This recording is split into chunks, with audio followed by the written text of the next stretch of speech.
그 금리 결정에 있어서는 금리 인하 가능성이 높아졌다라고 평가할 수 있겠어요. 여러분, 전망하셨으면 좋겠다는 거예요. 예. 희망이 아니에요. 예. 소망이 아니에요. 전망이에요. 예. 안녕하세요, 복마마입니다. 자, 오늘은 너무너무 이제 모시기 힘든 김광석 교수님을 오늘 아주 바쁘신 와중에도 복마마 채널에 찾아주셨습니다. 좀 경제 상황도 너무 어렵고 궁금하신 것도 굉장히 많을 것 같은데 제가 오늘 좀 여러분 대신으로 제가 오늘 여쭤보고 좀 해답을 찾아보려고 합니다. 나와주셔서 너무 감사합니다. 불러주셔서 감사합니다. 뵐 때마다 멘트로 모시기 어렵다고 하시는데 복마마 TV에는 매년 나오고 있습니다. 와주셔가지고 제가 너무 감사하고. 불러주셔서 감사합니다. 예, 최근에 바쁘시잖아요. 네. 뉴스에도 제가 KBS 마감 뉴스 하실 때도 진행하시는 것도 제가 매일같이 또 보고 또 사진도 찍어서 보내드리고 막 이러는데 반가워서 책도 쓰셨더라고요. 맞습니다. 예. 책 인기가 어때요? 지금 며칠 안 되셨죠? 네, 3일 됐습니다. 나온 지 애기입니다. 이 책이 나왔어요. 이 책이 세계 경제를 지금 아우르는 지금 우리 교수님의 세계 전망에 대해서 지금 2025년도 전망치가 나오신 거죠. 네네. 메디 하셨어요? 오늘 며칠째 됐어요? 책 나오신 지? 3일째 됐는데 네. 현재 4위입니다. 4위 찍으셨대요. 아마 와. 이 영상 나가오면 1등 하지 않을까. 책 좀 많이 여러분들 감사합니다. 네. 보시고 감사합니다. 우리가 이제 재테크나 투자를 좀 알려면 경제 전망을 좀 읽어야 되잖아요. 그러니까 그런 걸 생각하신다 그러면 교수님의 오늘 책을 꼭 사서 읽어보시면 좋을 것 같습니다. 교수님께서 작년에도 재작년에도 저희 채널에 많이 참석해 주셔가지고 얘기들을 많이 해주셨잖아요. 네. 부동산에 대해서 앞으로의 전망이나 이런 것들도 많이 짚어주셨는데 딱 들어맞았어요. 작년에 막 20%씩 막 빠졌을 때였잖아요. 네. 그때 교수님께서 앞으로 올라갈 거다라는 얘기를 유일하게 혼자 엄청 배부르셨죠 그때. 그때 한참 떨어질 때 그러니까요. 근데 24년 전망서에도 네. 중반부터 상승 반전할 것으로 전망을 이제 제시를 했죠. 그렇죠. 그 하락기 때 상승을 전망하고 말씀을 드리는 게 굉장히 외로운 시간이었습니다. 그러셨을 아무도 것 믿지 같아요. 않았었기 네, 때문에. 맞아요, 네. 맞아요. 노아의 방주에 타야 됩니다라고 얘기했던 거랑 비슷한 느낌이었던 것 같아요. 특히 아파트 쪽에 반등이 좀 많이 좀 떨어졌던 것들이 거의 회복세에 지금 뭐 주요한 지역들은 조금 거의 회복을 했다라고 볼 수가 있을 것 같아요. 그래서 굉장히 신뢰를 더 많이 받으실 것 같아요. 뭐 뉴스에도 그러시고 많이 이제 방송 활동을 하시는데 더 신뢰 부분에서 탄력을 좀 많이 받으실 것 같습니다. 제가 볼 때 미국의 뭐 세계 경제 전망이나 이런 걸 많이 보시고 계시는데 금리라든지 미국의 경제 이런 거를 뭐 염두를 안 할 수가 없잖아요. 네네. 앞으로의 금리가 어떻게 될지 이런 걸 또 좀 얘기를 해주시면 좋을 것 같습니다. 네, 좋습니다. 기본적으로 이 경기가 어떻느냐라는 질문을 많이 갖고 계세요. 네. 경기 언제 회복됩니까? 그러니까요. 있는 그대로 말씀드리면 우리가 생각하고 있는 그 실물 경제는 작년에도 어려웠죠. 네. 올해도 어렵습니다. 그리고 내년에도 어려울 겁니다. 내년에도 회복되는 그 실마리가 보이지 않고 있습니다. 그래서 네. 어려운 경제 국면이 지속된다, 장기화된다, 저성장 고착화된다 이렇게 생각해 주시면 좋겠고요. 실물 경제적 현상과 네. 자산 시장에 나타난 현상이 동떨어져서 움직일 것이다. 실물 경기는 어려운데 자본시장, 자산시장은 굉장히 좋거나 반대로 자본시장, 자산시장은 나빠지는데 실물 경기는 좋아지거나 이게 엇박자가 나는 현상을 이게 과연 가능한가? 왜냐면 많은 분들은 그러니까요. 경기가 좋아야 집값 오르죠. 네. 경기가 이렇게 안 좋은데 어떻게 집값 오르는가? 이렇게 질문하세요.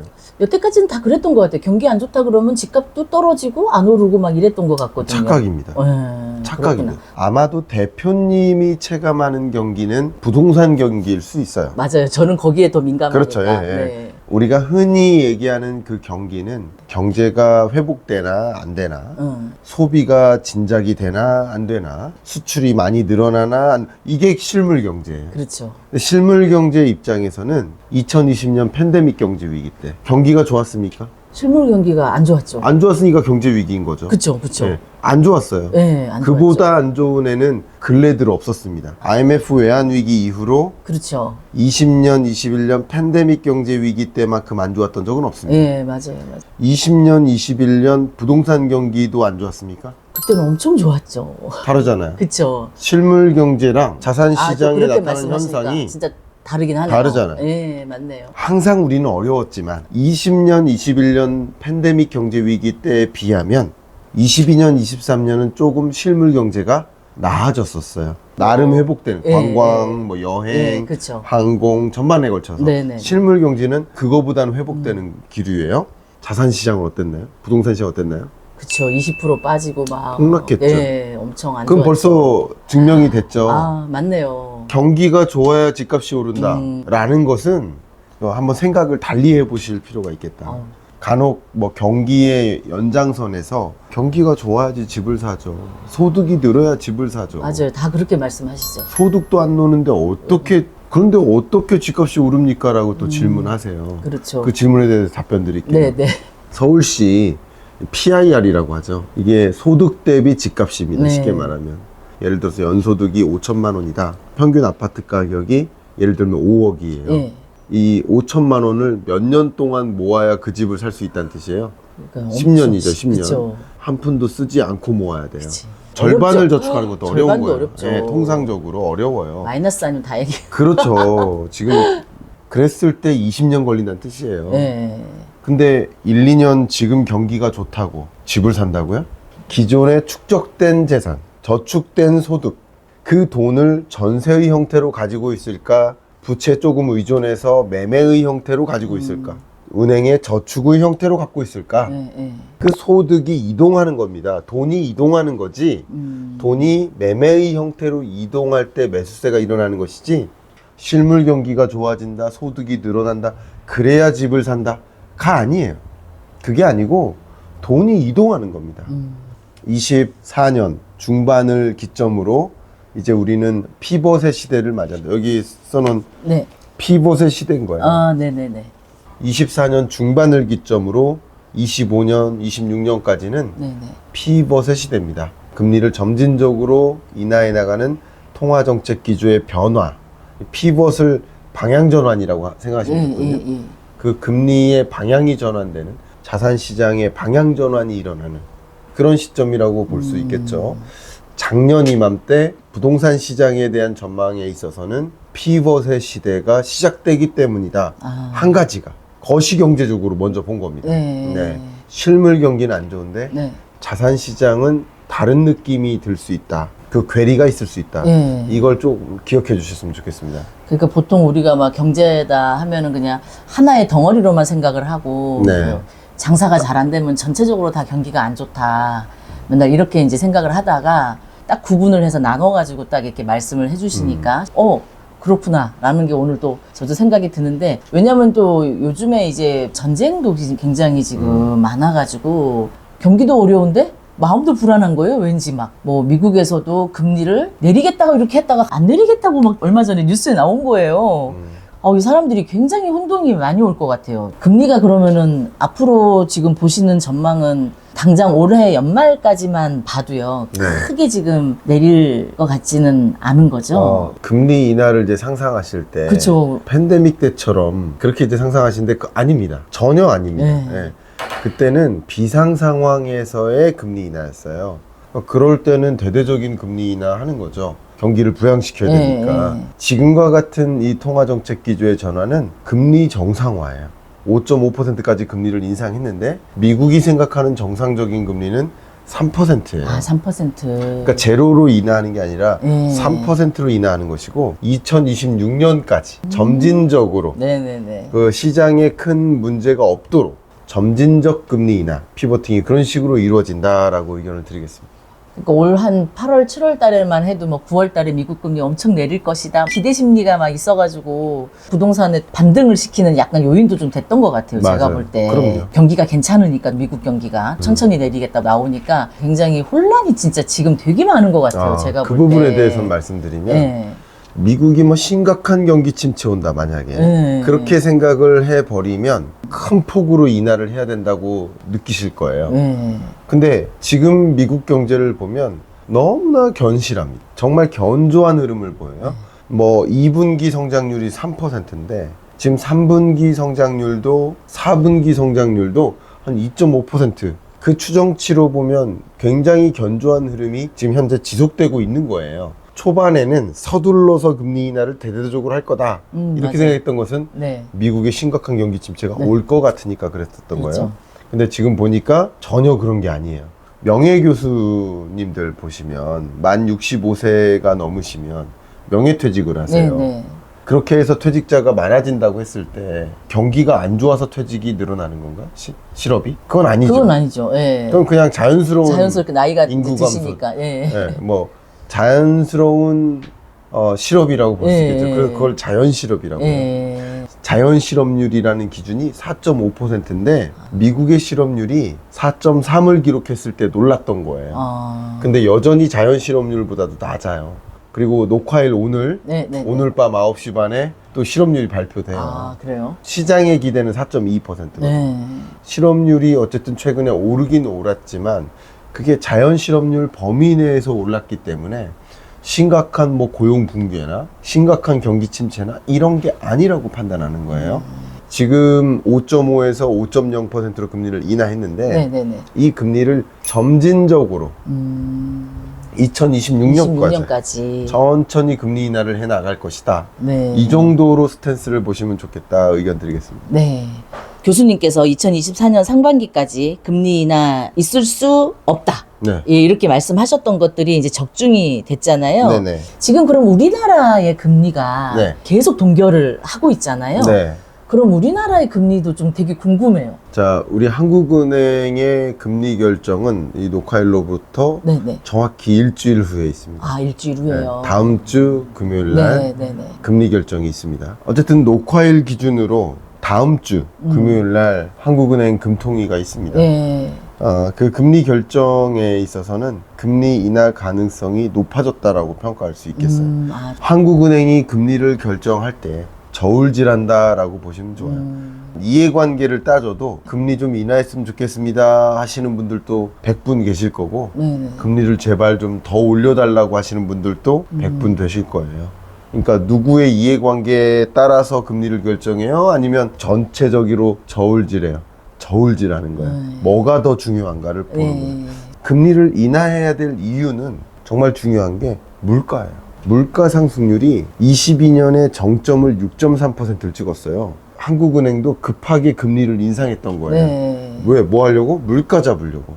물가 잡기 위해서 금리를 인상한다는 얘기는 좀 손해보는 게 있다는 거예요. 경기가 좀 안 좋겠죠. 일단 물가부터 잡아야 돼 하면서 금리 인상을 했던 겁니다. 지난달 2%, 예. 지난달 1.6%로 떨어졌어요. 조금 떨어졌다고 예. 나오긴 하더라고요. 다만 여러분들이 체감하시는 물가는 떨어질 리 없습니다. 전혀 없어요. 지금 배추 한 포기 2만 원이래요. 그러니까요. 그럼 배추 가격이 예. 뭐 40% 오르고 오이도 뭐 오르고 80% 오르고. 예. 그러니까 여러분이 체감하시는 물가는 어쩌면 배추 가격일지 몰라요. 예, 맞아요. 그러니까 물가가 떨어졌다고 안 느껴질 거예요. 하나도 안 네. 느껴지죠. 다만 물가 상승률을 계산할 때 우리 개개인의 소비 품목이 460여 가지예요. 예. 그것의 가중 평균 상승률을 계산하는 거기 때문에 예. 배추 가격이 100배 올라도 예. 물가 상승률은 떨어질 수 있는 겁니다. 체감 물가와는 다를 수 있습니다. 지금 현재는 1.6%로까지 떨어졌어요. 예. 근데 한국은행이 목표하는 물가가 2%거든요. 예. 그럼 지금 이 물가 상승률은 어떤 흐름이에요? 2%를 밑도라도 안 돼요. 물론 웃도라도 안 돼요. 2%라는 관역에 딱 맞추기 위해 노력해야 되는 거예요. 밑돌면 어떻게 되냐면 잃어버린 30년 일본 아, 네네. 딱 그 모습이 밑돈 거예요. 그래서 디플레이션 현상에 대해서 또 공포감을 가져야 돼요. 우리도 잃어버린 30년 진입하지 않을까? 심지어 그 물가 상승률이 마이너스가 되면 예. 또 통화정책 기조를 유지해야 되니 금리를 이제 인하해야 되는 이유가 돼요. 두 번째는 경기예요. 경기도 두 가지 경기가 있는데 내수 경기가 있고 외수 경기가 있어요. 외수 경기는 나름 좋죠. 특히 반도체, 자동차, 그렇죠. 조선 몇 가지 수출 품목은 좋은데 내수 경기는 전혀 안 회복이 되고 있어요. 이 서민의 어려움을 생각해서는 인하해야 인하해야죠. 돼요. 요것을 본다면 예. 인하하지 못할 이유도 많았어요. 하나가 한미 간의 금리 차예요. 예, 그쵸. 근데 만약에 2%포인트나 차이가 나고 있는데 한국은행이 먼저 금리 인하하면 더 차이 나겠죠. 네네네. 그래서 금리 인하를 못 했는데 미국이 한국은행 입장에서 감사하게도 0.5%포인트나 금리를 인하해 주니까 금리 차가 2%포인트였다가 1.5%포인트로 줄었어요. 그러니까 이제는 한국은행이 금리 인하를 한 차례 해도 여전히 2%포인트가 안 되는 거예요. 동결해야 됐던 이유 하나가 이 무게추가 가벼워진 거예요. 하나 가벼워졌어요. 부담이 조금 줄어들었네요. 그렇죠. 나머지 두 가지예요. 네. 하나가 가계부채. 네.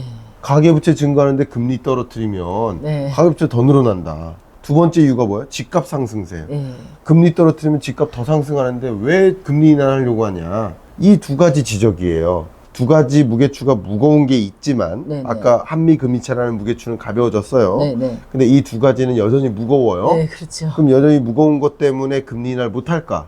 이게 더 무겁다고 판단하고 있는 중입니다. 현재는 이게 더 위험하다. 그러면 이 두 가지는 어떡하냐? 말씀 한번 드릴게요. 이 나머지 가계부채와 부동산은 네. 조금 극단적으로 표현한다면 한국은행의 주된 목표가 아니에요. 영향을 받는 요인인 것 뿐이지 얘네가 목적은 아니에요.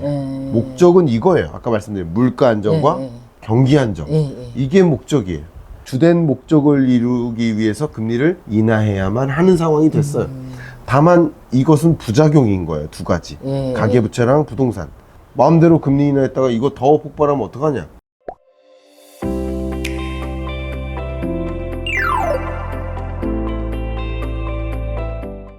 한국은행의 최근 보고서에 따르면 또 한국은행 총재의 발언들에 따르면 이건 국토교통부가 더 적극적으로 주거 안정을 위해서 노력해야 된다. 가계부채는 금융위원회가 가계부채가 더 폭발적으로 증가하지 않도록 스트레스 DSR을 뭐 2단계가 아닌 3단계를 앞단계 적용하든가 규제를 강화한다든가 스트레스 DSR 이외에 다른 규제책을 도입한다든가 어떤 방식을 도입해서든 이 두 가지 부작용을 해소하기 위해 움직여라. 나는 이 주된 목적을 위해서 금리를 인하해야만 하는 상황이다 라고 표현하고 있는 모습이다 라고 저는 해석하거든요. 네, 그렇게 이해해 주시면 좋겠고요. 그런 관점에서 전체적인 무게추가 둘 다 팽팽하게 무거웠었는데 지금은 이게 조금 더 무거워지는 그리고 이쪽 무게는 미국의 B컷으로 조금 가벼워지는 그래서 금리 인하 가능성이 상당히 높아진 국면 이렇게 해석을 할 수 있겠습니다. 정부에서 어찌됐든 최근에 이제 대출 규제라든지 이런 것들이 좀 있어서 지금 9월 달부터 갑자기 이제 부동산 시장이 주춤한 모습을 지금 조금 보이고 있는 것 같더라고요. 저도 이제 고객들께서 뭐 낙찰을 받으시면 어쨌든 대출을 다 이용해서 집장만을 다 하시는데 이제 집이 하나 있는 사람은 대출을 딱 막아버려가지고 은행에서 다 안 되더라고요. 지금 상황에서. 그러다 보니까 가계부채가 지금 말씀하신 거랑 약간 맞물려가는 딱 그런 지금 현상을 지금 보이고 있는 것 같습니다. 자, 그러면은 지금 하나 궁금한 게 있는데 금리를 이제 인하하면 이제 금리가 그럼 조금 내려간다고 하잖아요. 그럼 우리가 이제 그런 속설이 좀 있잖아요. 금리가 내려가면 경기가 되게 안 좋아진다. 경제 위기 온다. 막 경제가 위기가 온다. 막 이런 얘기가 있는데 혹시 교수님이 보시는 경향은 어떠실까요? 너무 좋은 질문 주셨습니다. 이거 굉장히 중요한 질문입니다. 경제 위기 올 거다라고 가정하면 여러분 경매해서는 안 돼요.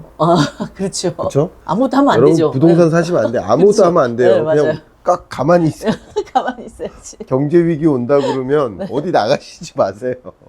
그냥 저축하셔야 됩니다. 그죠? 그러니까 경제 위기 올 건지를 판단하는 건 너무나 중요해요. 그렇죠. 근데 제가 이 부분 명확하게 말씀드리겠습니다. 제가 요즘 이 경기를 판단하는데 왜 이렇게 경제 위기 온다고 주장을 많이 하시는지 모르겠어요, 사람들이. 많죠. 그래서 제가 경제 위기 오는 거 아니다 라고 대변하고 있어요. 그치, 그 말씀은 뭐 작년에도 누누이 말씀하셨죠. 경제 위기 아니다.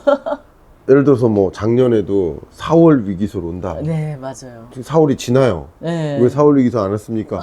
음력 4월이래. 음력 4월이 됐는데 또 안 와요. 4월이 아니라 9월이에요.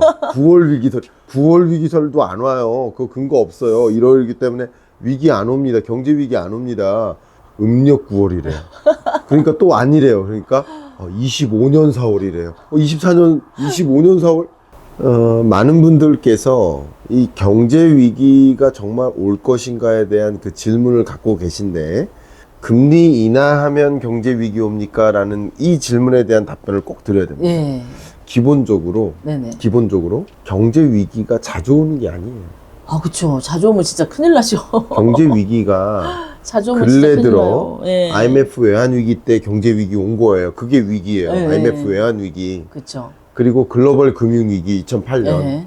그리고 마지막으로 2020년 팬데믹 경제 위기 온 거예요. 연령이 40세라고 한다면 경제 위기는 그 40세 연령 중간 정도 사신 인생 동안 3번 있었던 거예요. 그렇죠. 근데 경제 위기가 4월 위기 오고 9월 위기 오고 내년 4월 위기 오고 음력 4월에 오고 맨날 옵니까? 그래서 저는 어떤 얘기를 하고 다니냐면 예, 예. 무죄 추정의 원칙이 있잖아요. 예, 예, 죄가 있으면 죄가 있다고 증거를 대야 되는데 예. 예. 왜 내가 죄가 없음을 증거를 대야 되냐? 경제 위기 없음을 내가 왜 자꾸 설명을 해야 되냐? 경제 위기 온다고 주장하시는 분이 탄탄하게 증거를 대달라. 라고 저는 정말 그렇게 얘기를 해요. 제가 잠깐 하세요. 너무 많으시니까 그래서 그런 분들이. 제가 예. 상식적으로 생각해 보자요. 예. 방금도 소방차 지나갔죠. 예, 그렇죠. 자, 그러면 여쭤볼게요. 예. 불이 나면 사이렌 소리가 들리죠. 그렇죠. 불이 나면. 맞죠? 예. 불이 나면 사이렌 예. 소리가 들려. 사이렌 소리가 들리면 비가 옵니까? 저기 불이 납니까? 아니죠. 그 전에 불이 나죠. 그렇죠. 예. 한번 또 오늘도 이렇게 막 비가 많이 왔잖아요. 예. 그러면 오늘 뭐 준비하셨어요? 우산이요. 우산 준비했죠. 예, 예. 비 오니까 우산 준비하신 거예요. 네, 네. 그러면 질문 드릴게요. 우산 준비하면 비 오나요? 우산 준비하면 비 안 올 확률이 더 많죠. 우산 준비하면 비 오는 건 아니잖아요. 예, 예, 그쵸. 제가 무슨 말씀 드리냐면 예. 비 오면 우산 드는 거 맞아요. 예, 예. 같이 따라다니는 건 맞지만 인과관계가 예, 예. 비 오니까 우산 쓰지 우산 쓰니까 비 오니까? 그러니까요. 인과관계를 잘못 규명했어요. 금리 인하하면 경제 위기 옵니까? 그렇지 않죠. 경제 위기 오니까 금리 인하한 거예요. 네, 경제 위기 왔기 때문에. 예. 글로벌 금융 위기 왔기 때문에 금리 인하한 거고 팬데믹 경제 위기 왔기 때문에 금리 인하한 거지. 예, 예. 금리 인하했기 때문에 팬데믹이 찾아온 게 아니에요. 맞아요. 오히려 한번 생각해 보세요. 금리를 떨어뜨리면 예. 경기 부양책이에요. 경기를 더 악화시키는 요인이에요. 그 경기를 부양시키는 예, 요인이죠. 부양을 하겠다고 이제 떨어뜨린 건데. 그렇죠. 예. 반대로 생각해 보면 우리가 제롬 파월 연준 의장이다라고 했을 때 금리 인하하면 경제 위기 온다라고 생각했다면 네. 누가 금리를 인하합니까? 경제 위기 오면 집값 떨어지죠. 우리 서민들이야 이제 폭락 오면 집값 떨어진다면 너무 좋아하니까. 맞아요. 부자들은 그런 이기적인 거 없어요. 맞아요. 기회를 잘 타려고 그러지. 그렇지. 지금 그 말씀 되게 좋으신 것 같아요. 기류를 잘 타야 되는 게 우리가 네. 그렇죠? 잘 올라타야지. 네, 그 말씀은 꼭 드리고 싶어요.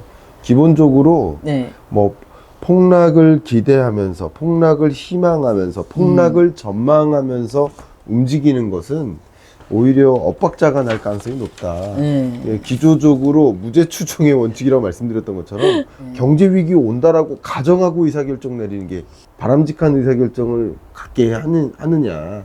그렇죠? 맞아요. 전에도 대응을 이제 하기 때문에. 그런 말씀을 하셨어요. 이미 알고 있는 거는 그렇죠. 의미가 없다. 설명 네. 가능한 경제 위기는 안 오는 거예요. 그런 거는 저는 오늘 갑자기 오는 거니 네. 그게 위기라는 거잖아요. 우리가 예상하지 못했고 네, 그렇죠. 준비되지 않았을 때 위기가 오는 것이기 때문에 그러니까요. 설명 가능한 위기로는 없는 겁니다. 설명 불가능한 위기로 인해서 예를 들면 3차 세계대전이 온다. 그렇죠. 뭐 팬데믹이 다시 찾아온다. 예를 들면 뭐 그런 것으로 인해서 경제 위기가 온다면 뭐 논리가 있다고 할 수 있겠지만 금리 인하하니까 경제 위기 온다는 것은 그 통화 정책의 기초, 경제학 원론을 읽고도 그런 말씀하실 수 있는지 다시 한번 반문하고 싶습니다. 그건 좀 안타까운 의견입니다. 아유, 좋은 말씀이세요. 오늘 그 말씀하신 것 중에 이제 이 책에 그런 내용들이 좀 자세하게 세계 경제 전망이라든지 우리가 재테크든 부동산이든 경제 전망을 떼놓고 이렇게 얘기할 수가 없는데 너무 이제 많이 방대한 방송들이 많다 보니까 진짜 무조건 폭락을 하기만을 바라고 계시는 분들이 진짜 너무 많거든요. 그래서 이런 부분들을 좀 잘 알고 대책을 세우시고 준비를 하셔야 될 것 같아요. 그래서 오늘 김광석 교수님의 이 말씀 여러분들이 좀 귀담아 들으시고 경제를 배워보려고 하시는 이런 노력이 자세가 좀 필요하지 않나. 네. 그렇죠? 말씀 감사합니다. 그런 생각이 들어요. 사실 이제 거시경제를 연구하는 사람인데 부동산 시장을 좀 이따 또 깊숙이 논할 거예요. 근데 잘 생각해 보시면 부동산 시장이라는 이 변수가 거시경제의 하나의 변수로 구성되어 있고, 이게 이 톱니바퀴가 헛바퀴 돌지 않아요. 같이 굴러갑니다. 대표적인 예를 들어볼게요. 네. 대표적인 예. 잠깐 22년 10월, 11월, 12월로 돌아가 볼게요. 예. 4, 4분기. 예. 미국이 예. 대대적으로 금리 인상 4번 연속했던데, 네, 네, 맞아요. 그러니까 금리 인상에 대한 공포감이 가장 컸을 때. 맞아요. 맞죠? 그 시중금리가 정점을 찍습니다. 미국 시중금리도 한국 시중금리도 같이 정점을 찍어요. 그리고는 그 이상의 시중금리를 안 찍어요. 예, 예. 재밌죠? 네. 그리고 환율도 예. 역사적인 강달러의 모습을 보입니다. 1,400원을 돌파하죠. 코스피, 주식시장의 코스피도 22년 4분기가 바닥이에요. 부동산 시장에서도 아파트 매매 가격 등락률, 예, 맞아요. 그때 엄청 떨어졌죠. 폭락했는데 나가지도 않고. 가장 네. 하락률이 컸던, 그러니까 마이너스 0.48%거든요. 주간 단위로. 네. 1주 동안 마이너스 0.5%가 떨어진 그 지점, 가장 낮은 그 하락률, 가장 낮은 숫자, 그 숫자를 찍었던 지점도 22년 4분기 11월입니다. 네. 경매 시장에서도요, 경매 매각률, 아파트 매각률이 바닥을 찍던 지점도 그 지점입니다. 맞아요. 그때는 막 제가 한두 가지가 살이 아닙니다. 많이 됐었어요. 제가 이렇게 거시경제 변수들과 네. 심지어 환율이나 미국 네. 금리까지도, 한국의 주식시장, 부동산 시장, 경매 시장까지도 왜 매크로 경제 지표들이 하나의 방향성을 제시했을까요? 이게 거시경제랑 무관하다고 할 수 있느냐? 우연히 그렇게 만났겠느냐? 아니라는 거죠. 이만큼 거시경제 지표가 맞물려서 돌아간다. 24년 전망서를 낼 때 1년 전에 네. 24년 중반 이후 상승 반전할 네. 거라고 책에 써놨겠어요. 이런 논리로 설명한 거예요. 네. 그죠? 여러분, 전망하셨으면 좋겠다는 거예요. 예. 희망이 아니에요. 네. 소망이 아니에요. 전망이에요. 네. 희망은 다 제각각일지 몰라요. 네. 전망은 제각각이 아닙니다. 하나인 거예요, 전망은. 전망이 맞다면. 그러니까 희망과 전망을 분리하셨으면 좋겠다. 가격이 떨어졌으면 좋겠다라고 희망하실지라도 전망은 객관적으로 하셨으면 좋겠다. 저는 희망하는 사람이 아니에요. 전망하는 사람이에요. 어쩌면 원하지 않는 전망치일지라도 있는 그대로 제가 본 대로 의견을 드리는 겁니다. 저는 이런 것을 이제 지록위마라고 네. 하는데, 말을 가리켜 어떻게 사슴이라고 할 수 있느냐. 내가 말이라고 봤다면 말이라고 얘기를 해야지. 예. 여러분이 사슴을 원한다고 내가 말이라고 전망했는데 사슴이라고 말하면 되겠습니까? 있는 그대로 전망하는 거죠. 아유, 대단하십니다. 그렇게 의견 드립니다. 왜 그러냐면 이제 경제 전문 교수님들도 굉장히 많으시고, 제가 아시는 분들 중에서 정말 유일하게 정말 정확하게 좀 해안도 있으시고 경제적인 짚으시는 이런 것들이 딱딱 정확하게 맞으셔가지고 너무 참 대단한 것 같으세요. 인생을 맘껏 누려봐. 나이야 멋졌단 말이야. 인생은 단 한 번뿐이야. 남 눈치 보지 말고 즐겨.